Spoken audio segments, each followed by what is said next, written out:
Hi guys, আসসালামু আলাইকুম। আশা করি সবাই ভালো আছেন।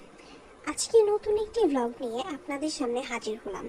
লাস্ট ইয়ার আমরা থাইল্যান্ড গিয়েছিলাম, তো সেখানে আমরা ক্রাবি, ফুকেট, পাতায়া ঘুরেছি। আজকে আপনাদের সাথে ক্রাবি এর ছোট একটা ভিডিও ক্লিপ শেয়ার করব। তো ভিডিওতে আজকে দেখাবো ক্রাবি এর নাইট মার্কেট।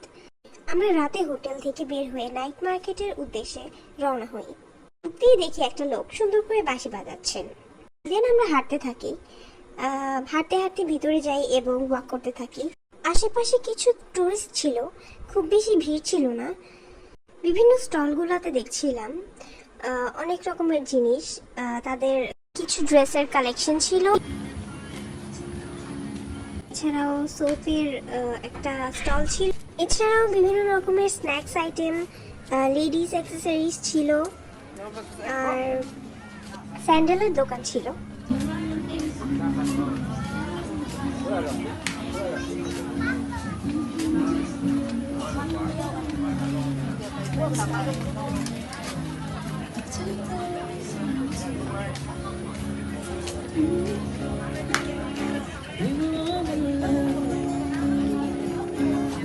বেসিক্যালি এখানে খাবার স্টল ছিল। বিভিন্ন দেশের লোকেরা এখানে এসে এনজয় করে আর এখানে স্ট্রিট ফুড টেস্ট করে।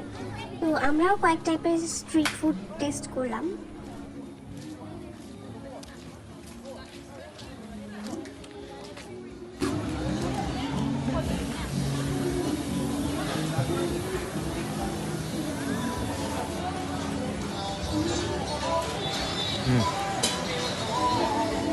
হাঁটছিলাম, তো সবগুলো স্টল মোটামুটি ঘোরা শেষ। এরপরে চলে আসলাম আওনাং ল্যান্ডমার্কে। এখানে রেসলিং হচ্ছিল। আমি বেসিক্যালি রেসলিং পছন্দ করি না, তারপর একটা ক্লিপ নিয়ে নিলাম ছোট্ট একটা।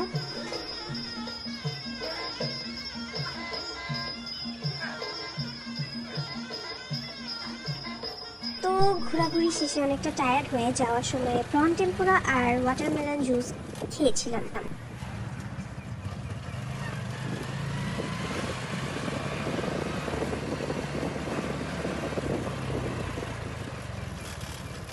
তো যাওয়ার সময় হোটেলে ফেরার পথে আমরা রাস্তার কিছু ক্লিপ নিয়ে নিলাম অ্যান্ড জায়গাটা খুবই সুন্দর লাগছিল বলে ছোট ছোট কিছু ক্লিপ নিয়ে নিলাম।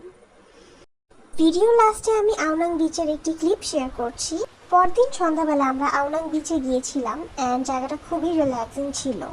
তো আমি ওখান থেকে ছোট একটি ভিডিও ক্লিপ নিয়ে নিই যেন আমি আপনাদের সাথে শেয়ার করতে পারি। তো আপনারা কেউ ক্রাবিতে গেলে অবশ্যই আওনাং বিচ ভিজিট করবেন। আজকের ব্লগটি এই পর্যন্তই।